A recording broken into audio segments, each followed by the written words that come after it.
Sainath builders Chennai ராஜகீழப்பாக்கத்தில் ready to occupy new flat மாத வாடகை பட்ஜெட்டில் இஎம்ஐ. பீகார் சட்டசபைக்கு இந்த ஆண்டு இறுதியில் தேர்தல் நடைபெறவுள்ளது. இதையொட்டி வாக்காளர் பட்டியல் சிறப்பு தீவிர திருத்த பணியை தேர்தல் ஆணையம் மேற்கொண்டது.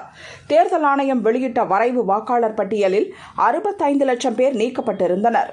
இறந்தவர்கள், நிரந்தரமாக இடம்பெயர்ந்தவர்கள், முகவரியில் இல்லாதவர்கள், ஒன்றுக்கு மேற்பட்ட தொகுதிகளில் பெயர் இருப்பவர்களின் பெயர்கள் தான் நீக்கப்பட்டிருப்பதாக தேர்தல் ஆணையம் சொன்னது. இது தொடர்பாக எதிர்க்கட்சிகள் தொடர்ந்த வழக்கை விசாரித்த சுப்ரீம் கோர்ட் நீக்கப்பட்ட 65 லட்சம் பேரின் பெயர் பட்டியலையும் என்ன காரணத்திற்காக அவர்களது பெயர் நீக்கப்பட்டது என்ற விவரத்தையும் சேர்த்து வெளியிட உத்தரவிட்டிருந்தது. அதன்படி சுப்ரீம் கோர்ட்டில் இன்று தேர்தல் கமிஷன் பிரமாண பத்திரம் தாக்கல் செய்தது. அதில் பீகாரின் 38 மாவட்டங்களிலும் நீக்கப்பட்ட வாக்காளர் பெயர் விவரங்கள் வெளியிடப்பட்டுள்ளன.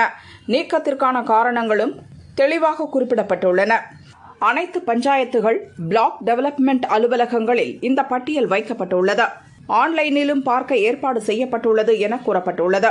ஓட்டு திருட்டு, போலி வாக்காளர்களை சேர்க்க முயற்சி என எதிர்க்கட்சிகள் குற்றம் சாட்டி வரும் நிலையில் தேர்தல் கமிஷன் தாக்கல் செய்துள்ள பிரமாண பத்திரம் முக்கியத்துவம் வாய்ந்ததாக கருதப்படுகிறது.